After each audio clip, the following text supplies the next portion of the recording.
She pointed the blade at him. "Any last words?" "Yeah," he smiled. "You're holding it wrong." In the ancient reactor chamber, surrounded by former comrades, Lyra faces her defining moment. As Karam lunges to stop Darian's transmission, revealing the clan's corruption, Lyra makes her choice. With perfect precision, she throws her ceremonial blade, not at her enemies, but at the power conduit, ensuring the truth will finally be free. The dying sun cast long shadows across the desolate transfer station, its amber light reflecting off rusted metal and broken glass.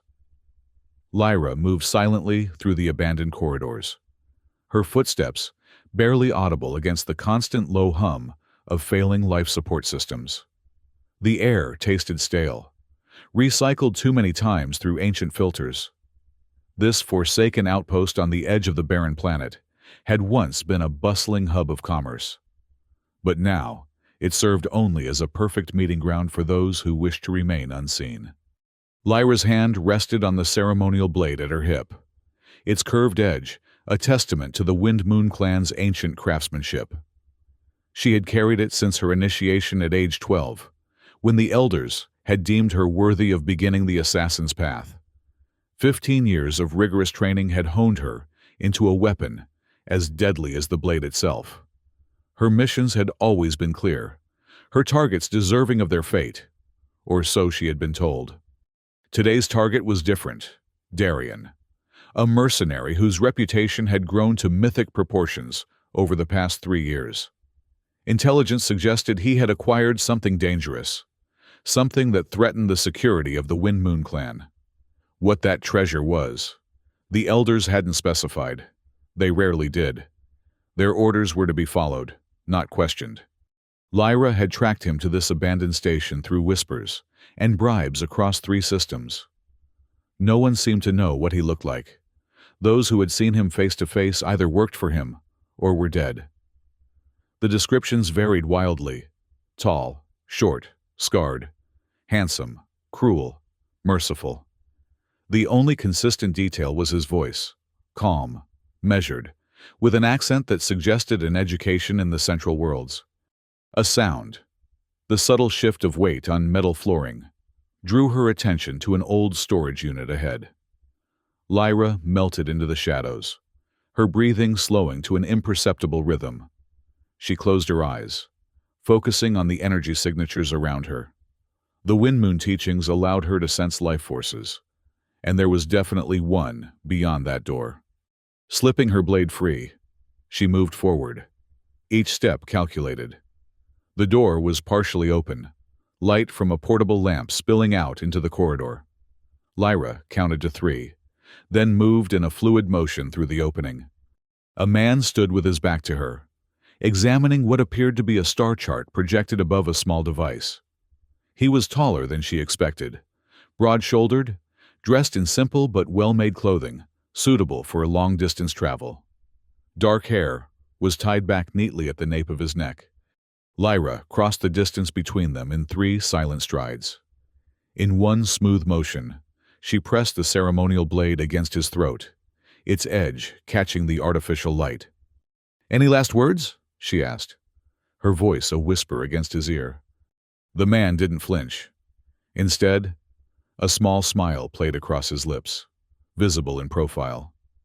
"Yeah," he replied, his voice indeed calm and measured. "You're holding it wrong." The unexpected response momentarily threw Lyra off balance. Her grip on the blade remained firm, but confusion flickered across her face. This was not the reaction of a man facing death. In that split second of hesitation, Darian moved. His hand shot up, not to grab her wrist as she anticipated, but to tap the flat of the blade with 2 fingers. The subtle pressure caused the ceremonial weapon to twist in her grip, forcing her to either adjust or risk cutting herself. Instinctively, she pulled back. Darian turned to face her, and Lyra found herself looking into eyes that held neither fear nor anger, only a curious intensity that made her feel as though he was reading every thought that crossed her mind. The Wind Moon Blade, he said, nodding toward the weapon she now held defensively between them. Beautiful craftsmanship, but it's designed to be held with the thumb along the ridge, not wrapped around the hilt. Gives you better control for the ceremonial forms. Lyra narrowed her eyes. How does a mercenary know about Wind Moon ceremonial forms? The same way I knew you were tracking me across 3 systems, Darian replied, leaning casually against the makeshift desk behind him. I pay attention. Lyra adjusted her stance, blade still ready. The elders sent me to kill you. I figured as much. Did they tell you why? You possess something that threatens clan security. Darian's smile faded, replaced by a more thoughtful expression.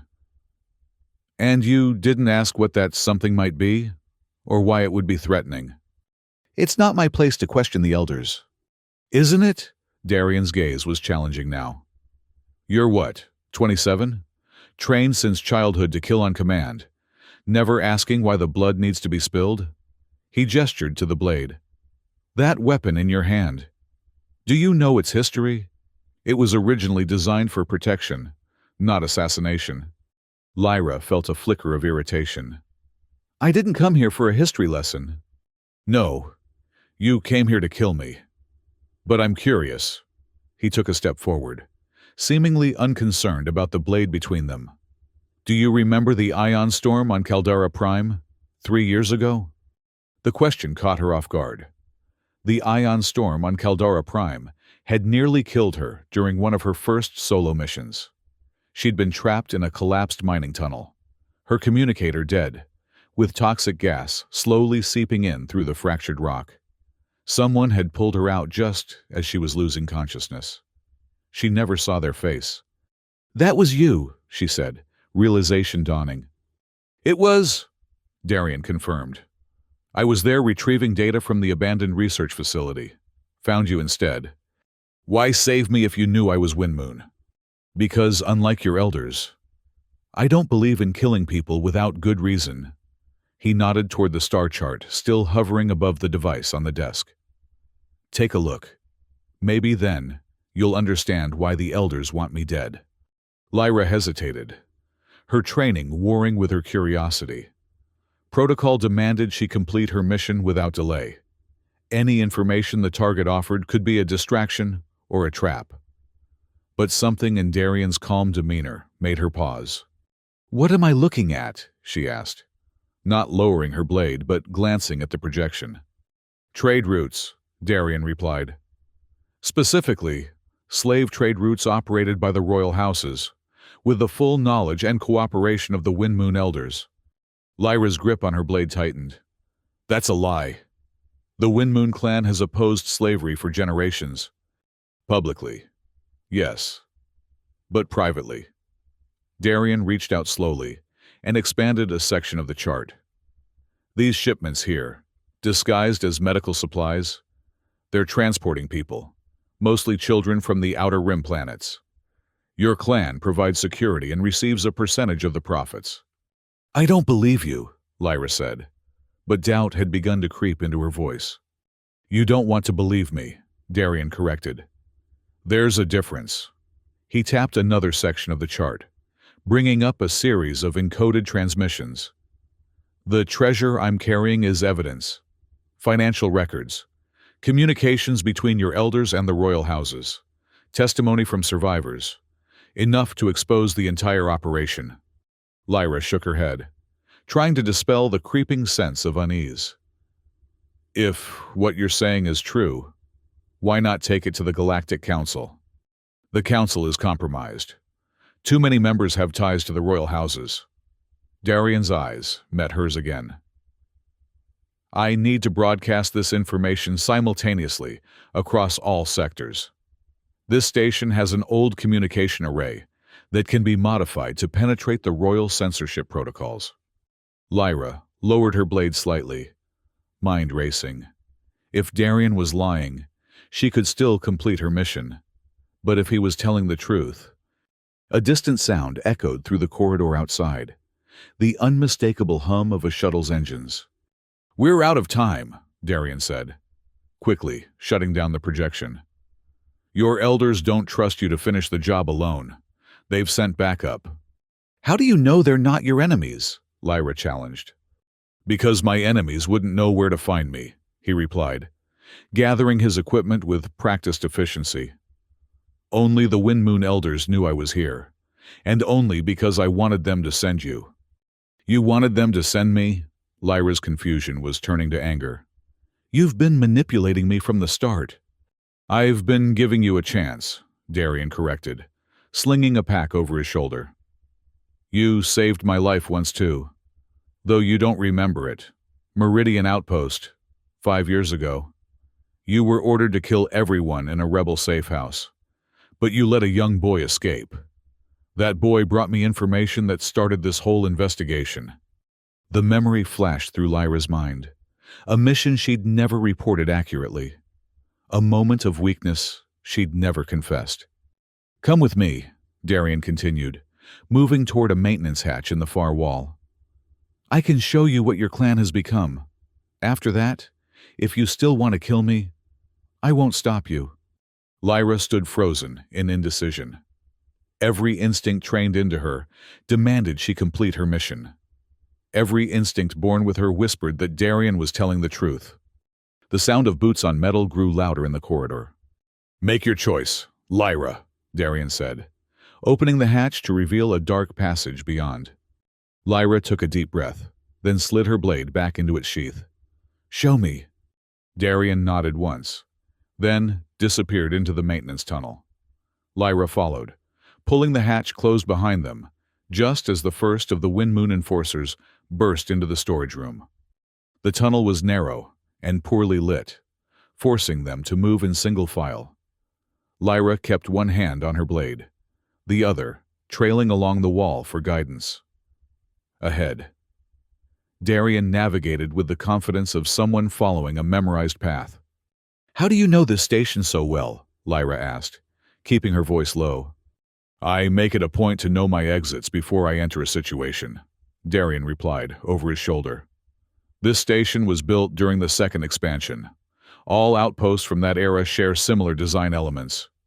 They emerged into a larger passage, this one lined with pipes and conduits that hummed with the station's remaining power. Emergency lights cast everything in a dull red glow, creating more shadows than illumination. The power core is 2 levels down, Darian explained, leading the way toward a maintenance ladder. That's where we'll find the communication array. And the evidence? Lyra pressed. Darian tapped his temple. Neural implant, standard mercenary gear, modified to store and encrypt data. If I die, the data is programmed to broadcast to a dozen different information brokers. Your elders know this, which is why they want me alive and the implant removed under controlled conditions. The revelation sent a chill through Lyra. The elders had ordered her to bring back Darian's head as proof of mission completion. They had said nothing about capturing him alive. They lied to me, she murmured, more to herself than to Darian. They've been lying to everyone for generations, Darian replied, pausing at the ladder. The Wind Moon clan was once a force for justice in the galaxy. Their blades protected the innocent, not the powerful. Somewhere along the way, that purpose was corrupted. He began descending the ladder. After a moment's hesitation, Lyra followed. Her mind was filled with conflicting emotions: anger at the possible betrayal by her elders, confusion about her role in their schemes, uncertainty about Darian's true motives. They climbed down in silence, the only sound the distant echo of machinery and their own careful movements. At the bottom, Darian led them through another series of tunnels, these darker and less maintained than those above. The enforcers will be searching the upper levels first, he said. But they'll figure out where we're headed eventually. We need to move quickly. A sudden explosion rocked the station, sending dust and debris raining down from the ceiling. Lyra instinctively reached for her blade, but Darian grabbed her wrist. Not an attack, he explained. That's the station's old reactor adjusting to the power demands. This place has been running on emergency systems for decades. They continued forward, the passages growing warmer as they approached the power core. Lyra could feel sweat beading on her forehead, her lightweight assassin's garb providing little protection against the heat. "Why me?" she finally asked. "If what you say is true, why reveal all this to me instead of another assassin?" Darian slowed his pace slightly. "Because you've shown the capacity to question orders, even if only in small ways. That boy on Meridian. The information you chose not to include in your reports from Sestries. The time you spent in the Forbidden Archives, researching the clan's true history." Lyra stopped short. "How could you possibly know about that?" Darian turned to face her, his expression serious. "Because I was Windmoon too. Once, before I learned what they had become." The revelation struck Lyra like a physical blow. She stared at him, searching his face for signs of deception, but finding none. It explained his knowledge of the ceremonial blade, his familiarity with clan protocols. "You're a deserter," she whispered, the accusation carrying the weight of clan law. Desertion was punishable by a death more painful than any reserved for external enemies. "I prefer conscientious objector," Darian replied with a hint of his earlier smile. "I didn't abandon the true principles of the Windmoon clan. The elders did." Before Lyra could respond, another sound echoed through the tunnel, the distinctive, high-pitched whine of Windmoon tracking devices. "They've picked up our trail," Darian said, urgency returning to his voice. "Come on, we're almost there." They increased their pace, no longer concerned with stealth. The tunnel widened into a large chamber, dominated by the station's power core, a massive cylindrical structure that pulsed with blue-white energy. Surrounding it were control stations in various states of disrepair, their surfaces covered in dust and grime. Darian moved immediately to a console on the far side of the room. This station was originally designed to broadcast emergency communications across the entire sector, he explained, as his fingers flew across the interface. "With some modifications, we can use it to bypass the royal censorship protocols." Lyra scanned the chamber, her assassin's instincts identifying defensive positions and potential escape routes. "How long will this take?" 10 minutes to configure the array. Another 5 to upload and verify the data." Darian didn't look up from his work. "Can you buy me that time?" It was a question that carried enormous weight. If Lyra agreed, she would be actively betraying her clan, everything she had been raised to believe in and fight for. The sound of the tracking devices grew louder. Lyra drew her blade, feeling its familiar weight in her hand. She adjusted her grip, placing her thumb along the ridge as Darian had suggested. The weapon did indeed feel more balanced this way. 15 minutes, she said, moving toward the entrance they had used. "Not a second more." Darian nodded, his attention focused on the console. Lyra took position at the chamber entrance, her blade ready, her senses stretched to their limits. The Windmoon training had given her enhanced awareness, the ability to detect life forces before they came into view. She could sense at least 3 enforcers approaching, moving with the practiced stealth of clan assassins. The first one appeared at the end of the tunnel, a shadowy figure in the traditional dark garb of the Windmoon enforcers. Lyra recognized the stance, Karam, one of the senior assassins who had occasionally overseen her training. He was formidable, with over 30 years of experience and a reputation for ruthless efficiency. He spotted her immediately, his hand going to the communicator at his wrist. "Lyra!" he called, his voice carrying the authoritative tone of a superior addressing a subordinate. "Stand down. The Elder Council has deemed you compromised." "Is it true, Karam?" she asked, not moving from her defensive position. "Is the clan involved in the slave trade?" Karam's expression hardened. "The clan serves the greater balance of power in the galaxy. Not all methods are pure, but the end goal is just..." "Just for whom?" Lyra challenged. "For those who deserve justice," Karam replied. "Now stand aside. The mercenary has poisoned your mind with half-truths and manipulations." They're not half-truths, Darian called from the console, his voice echoing in the chamber. Tell her about the children from Varen 4, Karam. Tell her how much the royal houses paid for them. Karam's face contorted with anger. Silence, deserter! He addressed Lyra again. This is your final warning. Stand down or be declared rogue. Lyra tightened her grip on the blade. I think I'm already rogue, Karam. Have been for longer than I realized. Karem signaled to someone behind him, and two more enforcers stepped into view, both younger than Karam, but still deadly in their own right. Lyra recognized them as well, Tomas and Celine, assassins who had completed their training the year after her. Take her, Karam ordered. The enforcers moved forward in perfect coordination, their own blades drawn. Lyra had trained with them, knew their techniques and preferences.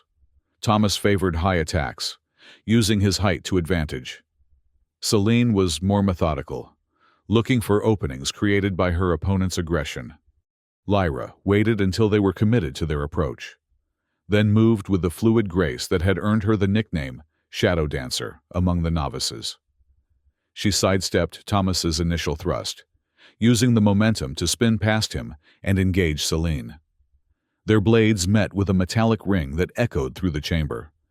Don't do this, Lyra, Celine warned, her eyes reflecting genuine concern beneath her professional demeanor. I could say the same to you, Lyra replied, disengaging and moving to keep both younger enforcers in view. Karam circled to the side, clearly intending to bypass the confrontation and reach Darian. Lyra couldn't allow that.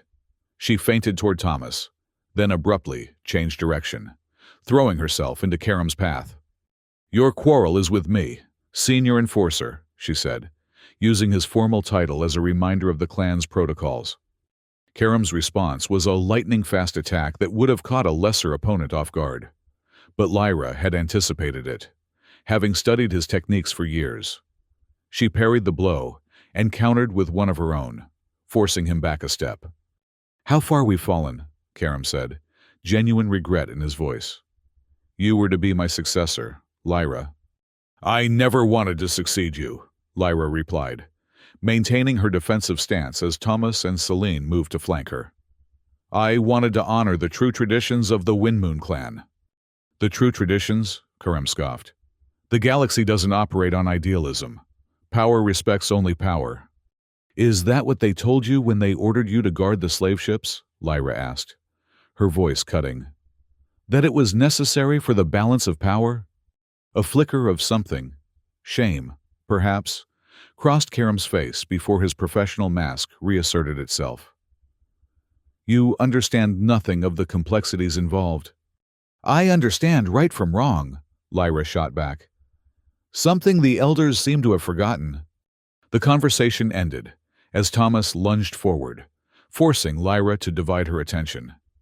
She parried his attack, but had to immediately spin to avoid Celine's blade, coming from the opposite direction.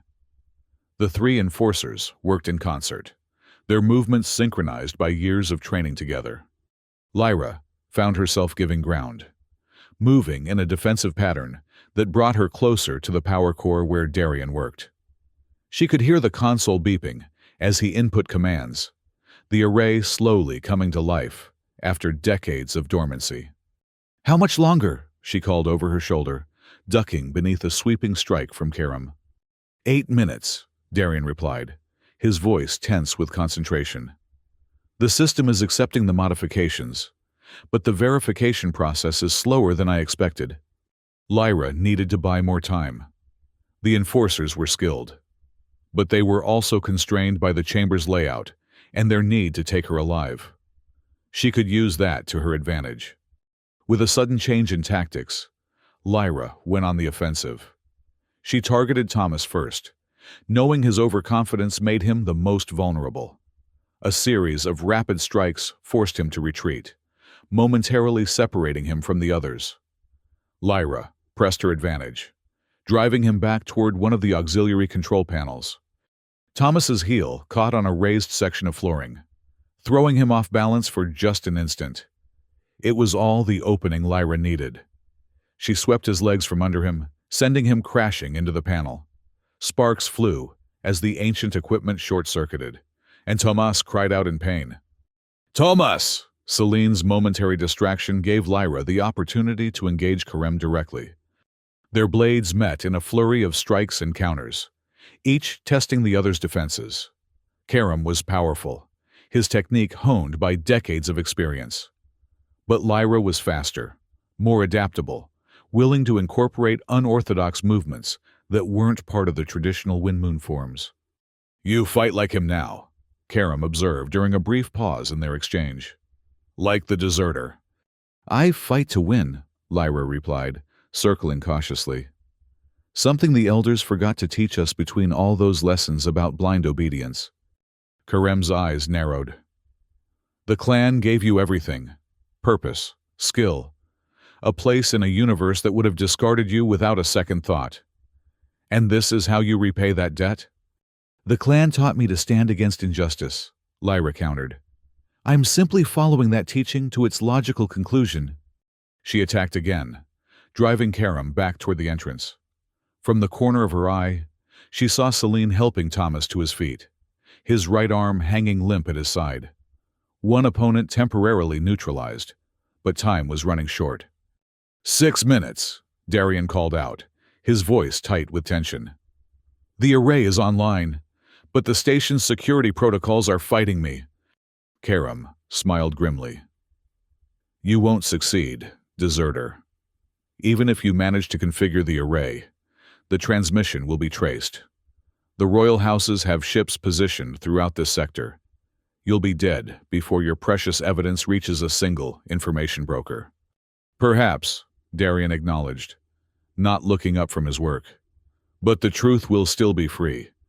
Lyra could see the frustration building in Karem's expression. He had been sent to prevent exactly this outcome, and he was failing.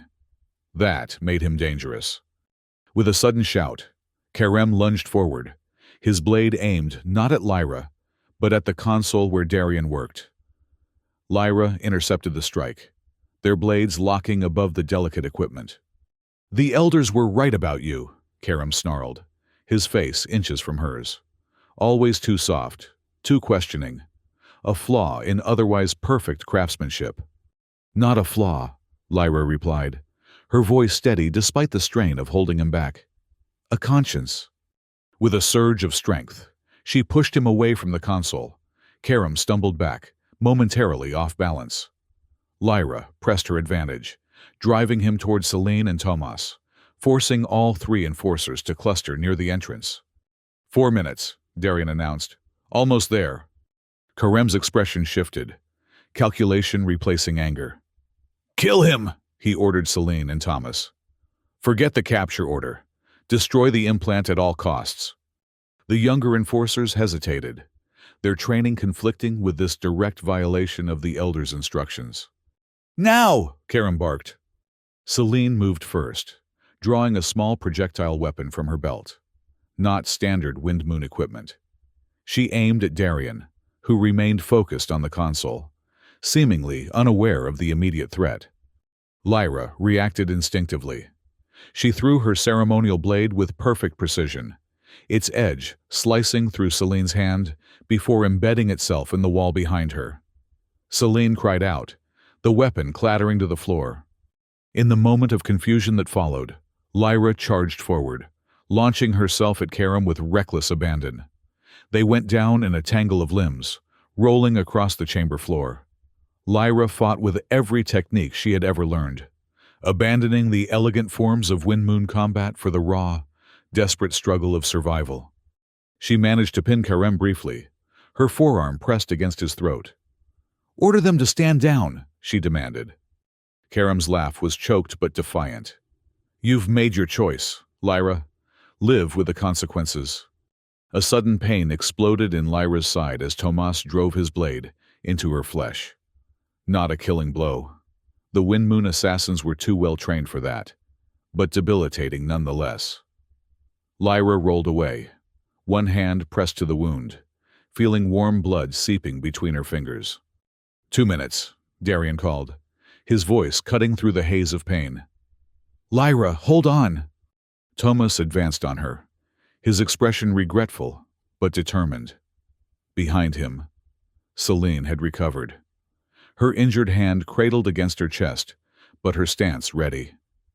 Karam rose to his feet, rubbing his throat where Lyra's arm had pressed.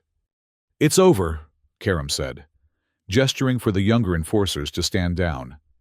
He approached Lyra slowly, as one might approach a wounded animal. "You fought well, but the outcome was never in doubt." Lyra's gaze darted around the chamber, searching for anything that might serve as a weapon. Her ceremonial blade remained embedded in the wall, too far to reach in her current condition. Karam knelt beside her, his voice softening. "The elders will be merciful if you cooperate now. Tell us what the deserter has shared with you. Help us recover the evidence, and your transgression may be forgiven." Lyra met his gaze steadily. "There's nothing to forgive, Karam. I've done nothing wrong." "1 minute," Darian announced. "Transmission preparing to initiate." Karam's expression hardened again. He rose and turned toward Darian, drawing a secondary blade from his boot. "End this," he ordered Thomas and Celine, striding purposefully toward the console. Pain lanced through Lyra's side as she struggled to her feet. She couldn't reach Karam in time, not with her injury slowing her down. But there was one thing she could still do. With the last of her strength, Lyra lunged toward the wall where her ceremonial blade was embedded. She wrenched it free and, in one fluid motion, threw it with all her remaining energy. The blade spun through the air, its trajectory perfect. It struck not Karam, but the main power conduit connecting the console to the station's energy grid. Sparks erupted from the severed connection. The chamber plunged into darkness for a heartbeat before emergency lighting flickered on, bathing everything in dim red light. "No!" Karam's anguished cry echoed through the chamber. A moment later, the console lit up again, drawing power from a secondary source. Darian's hands flew across the interface, making final adjustments. "Transmission initiated," he announced, satisfaction evident in his voice. "Too late to stop it now. Karam." The senior enforcer stood frozen, his face a mask of disbelief. Behind him, Thomas and Celine exchanged uncertain glances, their training offering no guidance for this unprecedented situation. Lyra slumped against the wall, her energy spent. She watched as information began streaming across the console display: financial records, communications logs, transport manifests, all bearing the distinctive encryption codes of the Wind Moon clan and the royal houses. "What have you done?" Karam whispered, his voice barely audible over the hum of the transmitting array. "What you should have done years ago," Darian replied, stepping away from the console. "What any true Wind Moon warrior would have done when faced with such corruption." The chamber fell silent, except for the steady beep of the transmission in progress. Lyra could feel her consciousness beginning to fade, the blood loss from her wound taking its toll. Yet, despite the pain and uncertainty, a strange sense of peace had settled over her. For the first time since she could remember, her actions aligned perfectly with her innermost beliefs. Darian moved to her side, kneeling to examine her wound.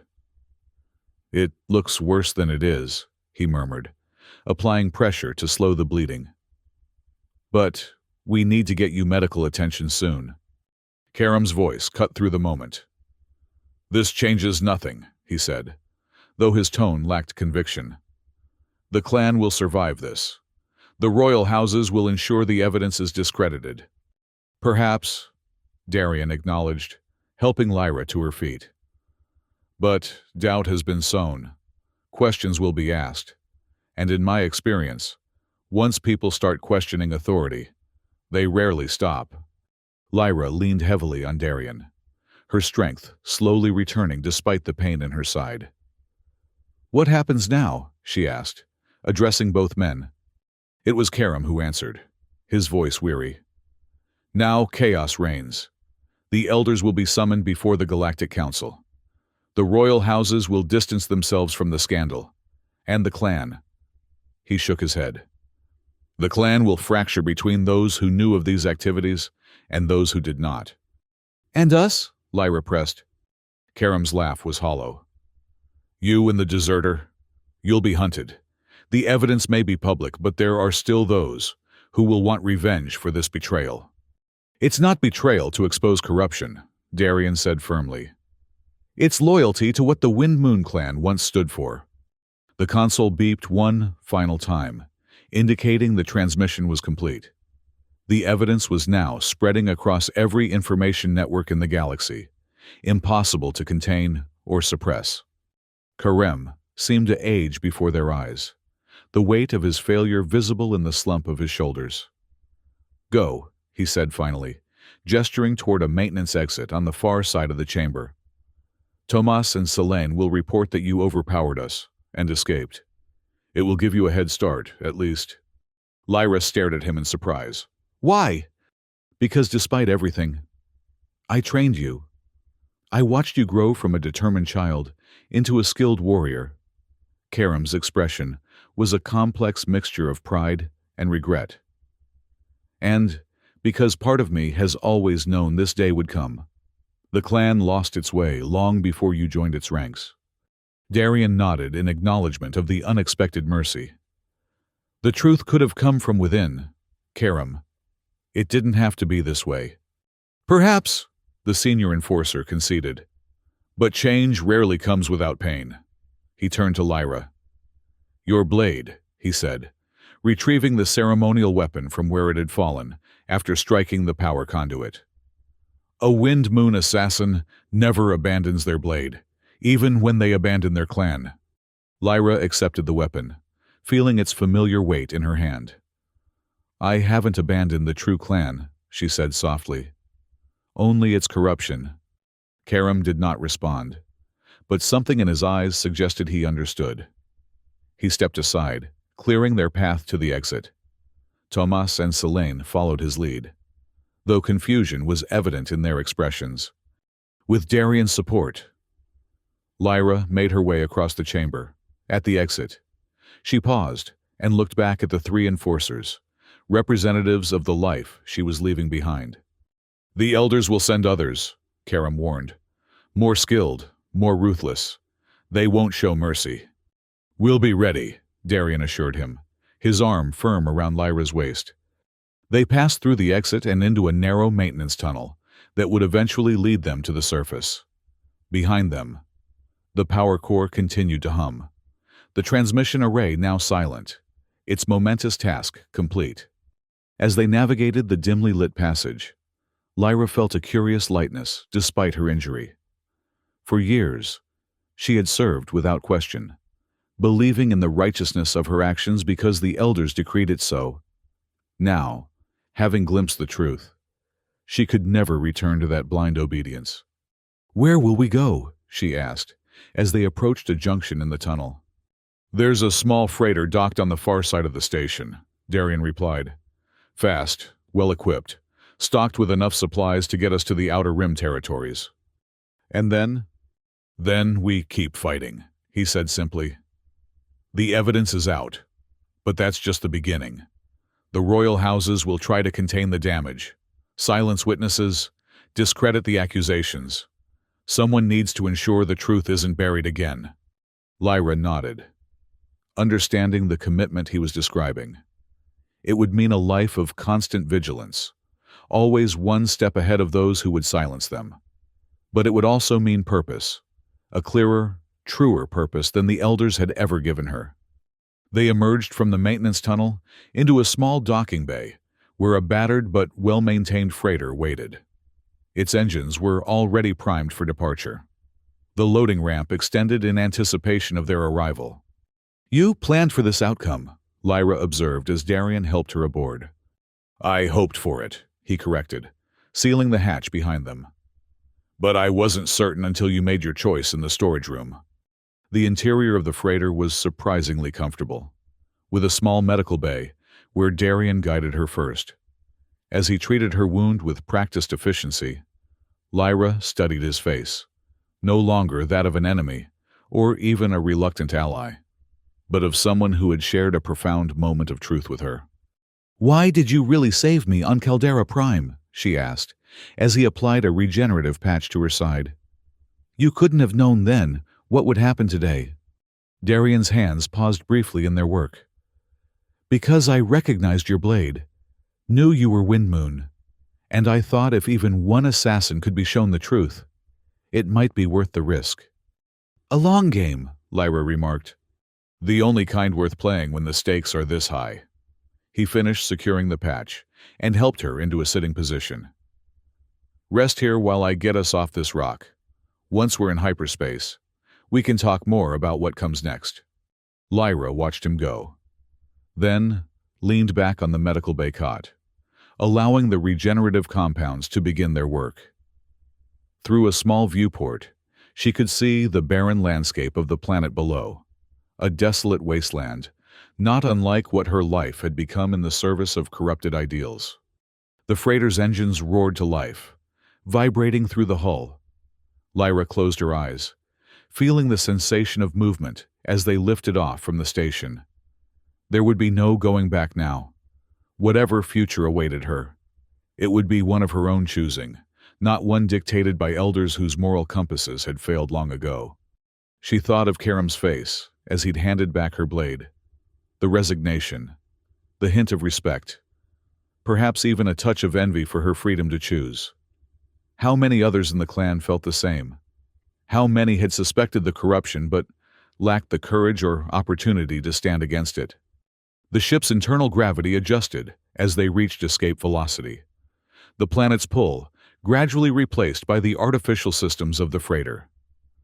Lyra felt the shift both physically and metaphorically, one set of forces giving way to another, equally powerful but fundamentally different. Her ceremonial blade lay beside her on the cot, its curved edge catching the light from the medical bay's overhead panels. Darian had been right about the proper grip, she realized. The Wind Moon teachings had been literal in some ways, metaphorical in others. Hold too tightly to tradition, and you lose the flexibility needed to adapt. Hold too loosely, and you risk dropping everything of value. The trick, it seemed, was finding the balance, honoring the past while remaining open to new truths. Perhaps that was what the blade had been designed to teach all along. The door to the medical bay slid open, and Darian entered. "We're clear of the system," he reported, taking a seat across from her. "No pursuit detected yet, but that won't last long." "Where are we headed?" Lyra asked, sitting up straighter despite the protest from her injured side. "Callista Station, in the Outer Rim. It's nominally independent, though it maintains trading relationships with both the royal houses and the rebel factions. A good place to disappear while we plan our next move." Lyra nodded, considering this information. "And what is our next move, exactly?" "That depends partly on you," Darian replied, his gaze direct. "The evidence is public now, but as Karam said, the royal houses will try to discredit it. We need witnesses, people willing to testify about what they've seen and experienced. Your word as a former Wind Moon assassin would carry significant weight." "You want me to publicly denounce my clan," Lyra said. "Not as an accusation, but as a clarification." "I want you to publicly support the truth," Darian corrected. "The clan you were raised to believe in, the protectors of justice and balance, that ideal is worth fighting for. It's the corruption that needs to be denounced." Lyra considered his words, turning the ceremonial blade over in her hands. The weight of it felt different now, not a burden of duty, but a reminder of principle. "There will be others in the clan who feel as I do," she said finally. "Those who join to serve justice, not power, if they could be reached, shown the evidence." "A schism within the Wind Moon clan," Darian mused. "It would certainly complicate the elders' attempts to silence us." "More than that," Lyra insisted, a new energy infusing her voice despite her injury. "It could be the beginning of reclaiming what the clan was meant to be. The Wind Moon blade was never designed for assassination. You said it yourself. It was meant for protection." Darian smiled, a genuine expression that transformed his serious features. I was hoping you'd say something like that. There's a network of former Windmoon members, those who left or were forced out when they questioned the elders. Small, scattered, but committed to the original ideals. They've been gathering information for years, waiting for the right moment to act. And that moment is now, Lyra concluded. It could be, Darian agreed. With the evidence public and someone like you willing to stand as witness, others might find the courage to join us. The freighter shuddered slightly as it entered hyperspace, the stars outside the viewport stretching into streaks of light. Lyra felt a similar stretching within herself, past and future, pulling in opposite directions, creating a present moment of profound possibility. I'll need to learn to hold the blade properly, she said, demonstrating the grip Darian had described earlier. Thumb along the ridge, rather than wrapped around the hilt. It takes practice, he acknowledged. But it's worth the effort. Gives you better control, more flexibility. Like questioning orders instead of following them blindly, Lyra observed. Exactly like that. They fell into a companionable silence, the hum of the hyperdrive filling the small medical bay. Lyra found herself studying Darian with new eyes, no longer assessing him as a target, but as a person, complex and nuanced. How long were you with the clan? She asked eventually. 15 years, he replied. Recruited at age 10, like most. Left at 25 when I discovered a mission I'd completed had resulted in the deaths of innocent civilians. The elders had deliberately misrepresented the target. That was 8 years ago, Lyra calculated. You've been working against them all this time? Darian nodded. Not alone. There are others, former clan members, sympathizers within the Galactic Council, even a few within the royal houses who are disgusted by the slave trade, but too afraid to act openly. A resistance, Lyra said, tasting the word. Of sorts. Less organized than I'd like.